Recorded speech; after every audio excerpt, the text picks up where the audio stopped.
Hello and hi geng, Ojo di sini. Oke geng, terima kasih karena telah menonton video ini. Oke, hari ini macam biasa saya akan buat analisis gold. Oke, untuk pengetahuan anda saya cuma trade currency gold aja lah.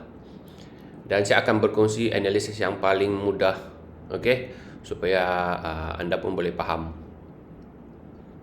So, untuk gold ini saya akan target dia akan buat penurunan lah. Jadi kenapa penurunan? Sebab di sini ada satu Marubozu sell.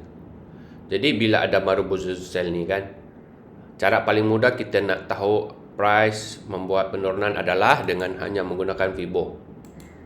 So kalau kita tarik Fibo dari low body hingga ke high body, so price kena membuat pullback ke zone 23.38 ataupun 50 yang terbaik lah. Kalau dia dapat pergi naik sampai 23.38 itu lagi bagus lah. Dan selepas itu apa yang anda perlu cari adalah bila price dah masuk level Fibo ni kan, kita akan cari confirmation. Confirmation di time frame kecil lah. Time frame yang kecil itu anda boleh rujuk. Okey, kalau kita analisis di time frame 1 jam, anda kena rujuk cari confirmation sell di time frame yang lebih kecil seperti 30, 15, 5 minit ataupun 1 minit macam tu.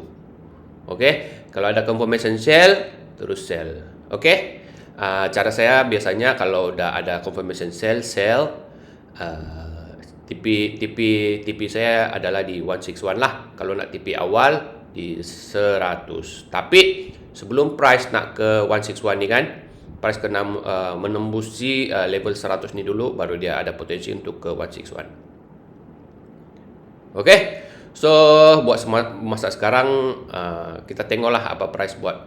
Saya rasa ini dia dah mula penurunan lah.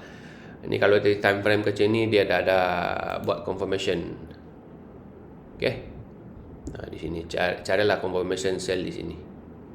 Okey geng, so nanti apa-apa nanti saya update ya. Okey,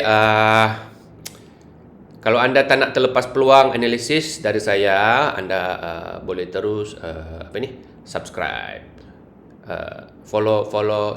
subscribe ataupun follow YouTube saya supaya anda tak terlepas analisis saya dari masa ke semasa.